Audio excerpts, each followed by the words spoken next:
Guys আজকে review করব হচ্ছে আমার নিজের ব্যবহৃত কেটিএম ডিউক, যা 125 থেকে 200-এ কনভার্ট করা হয়েছে। এবং এই বাইকের মধ্যে কি কি চেঞ্জ করছি এ টু জেড, জাস্ট আজকে ইঞ্জিন রিভিউ করব, প্লাস এটা 125 থেকে 200 করার রহস্যটা আজকে জাস্ট এইটুকুই বলবো। আজকে ভিডিওতে কোনো মডিফিকেশন নিয়ে কোনো আলাপ আলোচনা হবে না, ইন ডিটেলসের কোনো রিভিউ হবে না, জাস্ট যা আছে এর ভেতরে এটাই আপনাদের মাঝে আজকে রিভিউ করে তুলে ধরার চেষ্টা করব। গাইস এই বাইকের মেন পার্ট হচ্ছে এই বাইকের ইঞ্জিন, ঠিক আছে। সর্বোচ্চ চেঞ্জেস করা হয়েছে এই বাইকের ইঞ্জিনের মধ্যেই, মানে টোটালি। তো ইঞ্জিনের শুরু থেকে বলি, এই পাশে যে ইঞ্জিনের এই মেন পার্টটা থাকে, এই পার্টটা ঠিক রেখে উপরে সমস্ত কিছু চেঞ্জ করা হয়েছে। যেমন এই পাশে যে সিলিন্ডার ব্লকটা দেখতে পাচ্ছেন, এটার মধ্যে 199.50 সিসি লেখা আছে, ঠিক আছে। এটা 200-এর সিলিন্ডার ব্লক, একদম কমপ্লিট লাগানো হয়েছে। আর হেডটা এটা 200 BS6-এর একটা হেড, এই হেডটা কমপ্লিট লাগানো হয়েছে। মানে এই হেডের ভিতরে কি থাকে, ভ্যালভ থাকে, ক্যাম রকার থাকে, শিম্প থাকে কেটিএমের, টাইমিং চেন থাকে। তো এগুলা তো বিশেষ করে বলার কিছু নাই, ডাইরেক্ট এক কথায় হচ্ছে এই হেডটা 200-এর কমপ্লিট লাগানো হয়েছে। আর ভিতর ইঞ্জিনের ভিতরে এটার যে ক্র্যাঙ্ক শ্যাফট আছে, ক্র্যাঙ্ক শ্যাফট আর কানেক্টিং রড, এই দুইটা টোটালি 200-এর লাগানো হয়েছে। আর বাকি যে জিনিসগুলো আছে এগুলো সেম, ক্লাস প্লেট 200-এর, ঠিক আছে। আর 125টা ক্লাস প্লেট থাকে, 5টা না 4টা থাকে খেয়াল যাইতেছে না। আর এটার ভিতরে 6টা ক্লাস প্লেট আছে সব মিলিয়ে। রেডিয়েটরটা 200-এর লাগানো হয়েছে। আর এই বাইকের যে টোটাল ওয়ারিংটা আছে একদম ফ্রন্ট টু টেল, টোটাল ওয়ারিংটাও চেঞ্জ করা হয়েছে। 200 ওয়ারিংটা হচ্ছে 200 BS6-এর ওয়ারিং। ইসিউ যেটা আছে ইসিউটাও চেঞ্জ করা, ইসিউ হচ্ছে 200 BS6-এর ইসিউ। আর থ্রটেল বডিটা দেখতে পাচ্ছেন, এই যে এই জায়গায় মেন অনেক বড় একটা থ্রটেল বডি, এই যে পাইপ দেখা যাচ্ছে, এই থ্রটেল বডিটাও চেঞ্জ করা হয়েছে। থ্রটেল বডিটা 200-এর। ট্যাঙ্কের ভিতরে যে ফুয়েল পাম্পটা আছে এটাও 200-এর, ঠিক আছে। এই পাশে এই এয়ার ফিল্টারের বক্সটাও 200-এর, অ্যান্ড এটার মধ্যে 200 BS6-এর এয়ার ফিল্টার লাগে। আর যেহেতু যখন ভাবলাম যে বাইকের ওয়ারিং তো টোটালি চেঞ্জ করে ফেললাম, তো এই পাশে কেন আমি 2 চাকা এবিএস করবো না, যার কারণে আমি ফলশ্রুতিতে এবিএস মোটরটাও চেঞ্জ করে ফেলি, যার কারণে এটার ফ্রন্ট ও রেয়ার বোথ 2 চাকাতে এটার এবিএস কাজ করে, ঠিক আছে। এদিকে আসলে দেখা যাবে এই যে এবিএস এর তার, আর এই দিক থেকে এই যে হোসটা ডাইরেক্ট এই যে এবিএস এর মোটরের ভিতরে গেছে, এই যে তার পাইপটা এবিএস মোটরের ভিতরে গেছে, যার কারণে এটা 2 চাকাই এটার এবিএস বর্তমানে ওয়ার্কিং আছে। আর এই বাইকের দিকে আসলে একটা জিনিস সবার আগে চোখে পড়ে, যে এক্সস্ট। আসলে এটা ছিল ইন্ডিয়ান ডিউক, 23 মডেলের একটা ডিউক। কারণ এই ডিউক এই সাইলেন্সারটা কোথা থেকে আসলে অনেকে প্রশ্ন করেন। ভাই এটা হচ্ছে কেটিএম ডিউক, ডিউক বলতে সরি কেটিএম RC390 MotoGP এর এক্সস্ট। এক্সস্ট বলতে সাইলেন্সার মাফলার বলা হয় এটাকে। এই সাইলেন্সার মাফলারটা হচ্ছে কেটিএম RC390 MotoGP ভেরিয়েন্টের সাইলেন্সার মাফলার।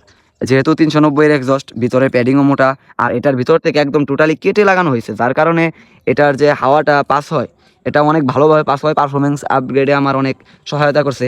এটার ভিতরে যে এয়ার ফিল্টারটা আছে এটা হ্যারিকেনের একটা এয়ার ফিল্টার ব্যবহার করা হয়েছে, যার কারণে আমার বাইকের ইঞ্জিনের সর্বোচ্চ এখন বর্তমানে ম্যাক্সিমাম হর্স পাওয়ার হচ্ছে 25.5 PS, মানে এটা হর্স পাওয়ার। আর টর্ক হচ্ছে 19.5 নিউটন মিটার।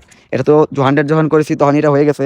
এরপরে এইগুলো আমার যে আউটলুকের ইঞ্জিনের যে আপনার ইগনিশন কয়েল আছে, প্লাস ফ্ল্যাগ আছে, এগুলা চেঞ্জ করার পরে এটা টর্কটা এখন বর্তমানে আরো 2 nm বেড়ে গেছে, ঠিক আছে। টর্ক বর্তমানে আপনারা পেয়ে যাবেন 27 nm টর্ক পেয়ে যাবেন, প্লাস 21 nm এটার মধ্যে, এই 21 nm টর্ক আর 27 nm হর্স পাওয়ার পেয়ে যাবেন এই বাইকের মধ্যে। এই বাইকের ফ্রন্ট টু রেয়ার টোটালি প্রত্যেকটা জায়গায় আমার মডিফিকেশনের সাপোর্ট আছে। আর নিজে প্রত্যেকটা বাইকের নিজের দিক থেকে বিবেচনা করে মডিফাই করেছি।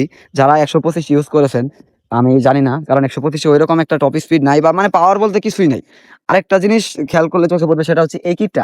এটা হচ্ছে কেটিএম RC390 BS4 এর আন্ডারভ্যালি, যেটা এই পাশে ক্যালাম দিয়ে মডিফাই করে লাগানো হয়েছে।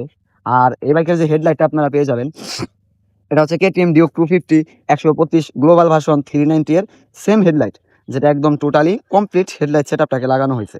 আর হ্যান্ডেল যেটা দেখতে পাচ্ছেন এটা হচ্ছে কেটিএম ডিউক 390 এর হ্যান্ডেল লাগানো হয়েছে। আর সামনে তো আপনারা অলওয়েজ জানেনই কেটিএম 4 পিস্টন ক্যালিপার ব্যবহার করে, তো সামনের সবকিছু স্টকে রেখেছি। ব্রেকিং এ কোনো আপগ্রেড করিনি, ব্রেকিং এ জাস্ট 2 চাকায় এবিএস করা হয়েছে। অরিজিনালি 1 চাকায় এবিএস থাকে, এখন বর্তমানে 2 চাকায় এবিএস আছে। আর সাইলেন্সারটা পর্যন্ত 200 এ লাগানো হয়েছে। আর এই পাশে BS6 এর সেন্সরটা দেখতেই পাচ্ছেন।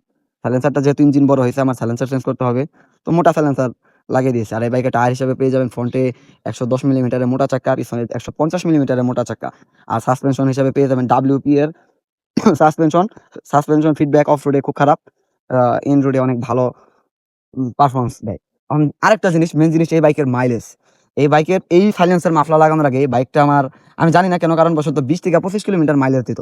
কিন্তু বর্তমানে বিভিন্ন কিছু সলভের পরে, ওগুলা ডিটেলসে বলবো না, সলভের পরে বর্তমানে বাইকটি সর্বোচ্চ 35 থেকে 40 কিলোমিটার পর্যন্ত মাইলেজ পেয়ে থাকি।